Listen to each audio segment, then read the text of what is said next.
Est-ce que parfois, tard le soir, tu as pensé: «Et si je finissais seule?» Mais pas juste un petit doute, non, une vraie peur. Celle qui te serre la poitrine le soir, celle qui te fait accepter des miettes ou au contraire, fuir dès que quelqu'un s'approche. Et si je te disais un truc important, la peur de finir seule ne parle pas de ton futur, elle parle de ton passé. Et surtout, elle peut se calmer, vraiment. Reste bien jusqu'à la fin, parce que je vais te donner une clé simple pour comprendre quelle partie de toi prend le contrôle en amour et comment reprendre ta place. Bonjour, je suis Sandrine, bienvenue sur ma chaîne et j'accompagne les femmes de 40 ans et plus à retrouver l'amour, la confiance et s'épanouir après une rupture et à croire de nouveau en elles. Et bien sûr, en l'amour et au bonheur. Ici, tu trouveras des conseils pratiques, des clés, de la motivation et une bonne dose d'énergie positive pour avancer pas à pas vers une vie qui te ressemble. Alors, si tu veux toi aussi tourner la page, reprendre confiance et écrire une nouvelle histoire, abonne-toi dès maintenant et active la petite cloche et tu ne rateras aucune de mes vidéos. Alors, on va parler de vérité. La vérité, tu n'as pas peur d'être seul. Tu as peur de ce que seul signifie. On va poser les choses calmement. Beaucoup de femmes me disent, Sandrine, j'ai peur de finir seule. Mais quand on creuse, ce n'est pas être seul le vrai problème. Le vrai problème, c'est souvent une de ces traductions. C'est si je suis seule, ça veut dire que je ne suis pas aimable. Si je suis seule, ça veut dire que j'ai échoué. Si je suis seule, ça veut dire que je ne compte pour personne. Si je suis seule, ça veut dire que je vieillis et que c'est fini pour moi. Tu vois, ce n'est pas une peur du futur, c'est une croyance en toi. Et tant que cette croyance est là, elle agit comme des lunettes. Tu regardes l'amour à travers elle.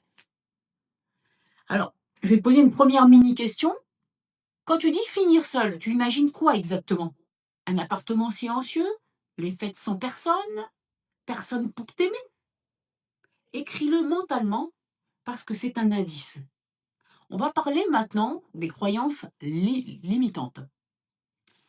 Donc la première croyance, c'est après 40 ans, c'est plus possible, c'est fini, c'est difficile. Alors oui, soyons honnêtes, ça change. Mais ça change ne veut pas dire c'est fini. Cette croyance, elle fait deux dégâts. Le premier, elle te met en mode urgence. Il faut absolument que je trouve quelqu'un vite. La deuxième, elle te met en mode comparaison. Les autres y arrivent, pas moi. Et l'urgence plus la comparaison, c'est le cocktail parfait pour s'attacher trop vite, tolérer des comportements moyens, se suradapter ou choisir des relations qui confirment ta peur. Après 40 ans, tu ne cherches pas plus vite, tu choisis mieux. Tu as plus de lucidité, plus d'expérience et de capacité à dire non. Et ça, c'est une force. La croyance numéro 2, si je suis seule, c'est que je ne vaux pas assez. Celle-là, elle est violente et souvent cachée. Elle vient de loin. Une rupture qui t'a brisé, une trahison, une relation que tu as où tu as trop donné, ou une histoire où tu t'es senti pas vraiment choisi. Et à force, tu associes amour égale preuve de valeur. Donc, si tu es célibataire, ton cerveau conclut je ne suis pas assez.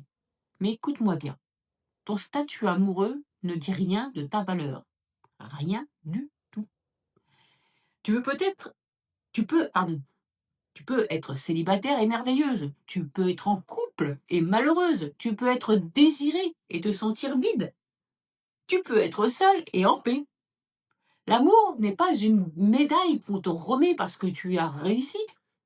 L'amour, c'est une rencontre et surtout une capacité à se choisir.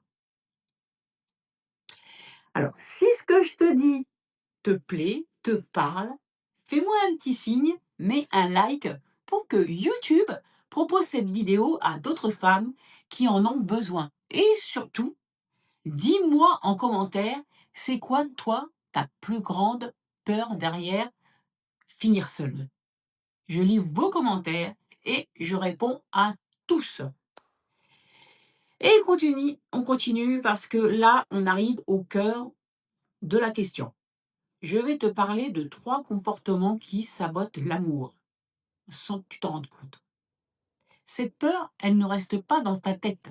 Elle crée des réactions automatiques. Donc on va parler du comportement numéro 1. Tu t'accroches trop vite. Tu rencontres quelqu'un et ton cerveau panique. Ne le perds pas, ne le perds pas. Donc tu fais plus, tu donnes plus, tu expliques plus, tu acceptes plus. Mais dans une relation saine, on ne prouve pas qu'on mérite. On observe, on construit, on avance au bon rythme. Je vais te donner une règle d'or. L'amour sain n'a pas besoin que tu te diminues. On va parler du comportement numéro 2. Tu te contentes de miettes. Tu acceptes des messages tièdes, des disponibilités faibles, de l'ambiguïté. Je ne sais pas ce que je veux. Pourquoi?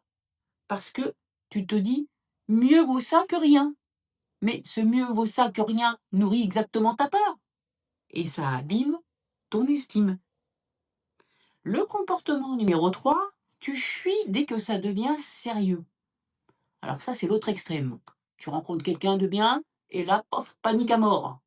Tu te dis, il va me quitter, je vais souffrir, je vais perdre ma liberté, je vais être déçu. Donc, tu deviens froide, tu cherches des défauts, tu te dis, bon, tu te protèges en sabotant. Et ça se travaille. Ce que cette peur dit vraiment de toi, et finalement c'est une bonne nouvelle, quand tu as peur de finir seul, ça peut dire que tu as un besoin de sécurité émotionnelle non nourri, que tu as vécu de l'abandon ou de l'instabilité, que tu as trop longtemps porté la relation à bout de bras, que tu as confondu amour et anxiété, que tu as appris à t'oublier pour garder quelqu'un. Et si c'est ton cas, ce n'est pas un défaut, c'est une adaptation, un mécanisme de survie. Mais tu n'as plus besoin de survivre. Tu peux apprendre à te sécuriser de l'intérieur. Pourquoi la peur de finir seule ne s'apaise pas toute seule? Et pourquoi un vrai travail sur soi est nécessaire? Il y a quelque chose de très important que j'ai envie de te dire, avec beaucoup de douceur. La peur de finir seule ne disparaît pas juste parce qu'on la comprend. Tu peux regarder 50 vidéos, lire des livres, te dire bon, je sais d'où ça vient tout ça, et pourtant la peur revient. Et encore. Et encore. Pourquoi? Parce que cette peur ne vit pas seulement dans la tête, dans ta tête. Elle vit dans ton corps, dans ton système nerveux, dans ton histoire émotionnelle, dans tes blessures anciennes qui se réactivent en amour. Et ça, ce n'est pas une question de volonté. Beaucoup de femmes font déjà un énorme travail. Elles comprennent leur schéma, elles savent qu'elles se sabotent, elles savent ce qu'elles ne veulent plus. Mais comprendre, ce n'est pas encore transformer. La peur de finir seule s'est construite dans la relation. Dans une relation instable, dans une relation où tu as dû t'adapter, dans une relation où tu as eu peur de perdre, de te perdre, de le perdre. Relation où tu n'as pas été choisi pleinement. Donc, elle ne se défait pas juste avec des phrases positives ou des conseils rapides. Elle se transforme à travers un vrai travail sur soi, en profondeur. Ce que je veux dire, c'est travailler sur soi vraiment. Quand je parle de travail sur soi, je ne parle pas par exemple, de se forcer à être forte, de se répéter que ça va aller, de faire semblant d'aller bien. Non, je parle de comprendre quelle partie de toi prend le contrôle en amour et voir comment tu réagis quand tu as peur. Reconnaître ce que tu as fait pour être aimé et surtout apprendre à créer de la sécurité en toi, pas à l'extérieur. Parce que tant que ta sécurité dépend du regard des autres, de l'autre, de la présence, de sa présence, de ses messages, de ses choix, la peur de finir seul reste active. La vraie question à te poser, et elle change tout, La question n'est pas comment faire pour ne plus avoir peur. La vraie question est quelle version de toi exprime cette peur de finir seule? Celle qui se suradapte, celle qui s'accroche, celle qui se referme, celle qui doute de sa valeur, celle qui se sacrifie pour être aimée. Parce que selon la version qui prend le volant, tu n'attireras pas le même type de relation. Et tant que tu ne sais pas quelle version agit, tu risques de répéter les mêmes scénarios avec des personnes différentes. La bonne nouvelle, c'est que rien n'est figé, mais la transformation demande de la conscience, de la sécurité, de l'accompagnement et un cadre. Ce n'est pas un problème à régler, c'est un chemin à emprunter. Et ce chemin, il commence toujours par mieux se connaître en amour. Un test simple. Es-tu en mode manque ou en mode choix? Pose-toi simplement cette question. Quand tu penses à l'amour, est-ce que tu ressens plutôt une contraction, une urgence, une peur? Ou une curiosité, une ouverture, une confiance? Ça, c'est le mode choix, en fait. L'objectif, ce n'est pas d'être parfaite, c'est de te rapprocher du mode choix, petit à petit. Et souvent, ce qui t'empêche d'y arriver, c'est une version de toi qui prend le volant en amour. La version qui surdonne, la version qui se referme, la version qui se suradapte. Et ça se repère très clairement. Donc, écoute, on arrive à la fin et j'aimerais que tu retiennes une chose. Ta peur de finir seule n'est pas une prophétie. C'est un signal. Un signal qui te dit « j'ai besoin de sécurité, de confiance et de me choisir ».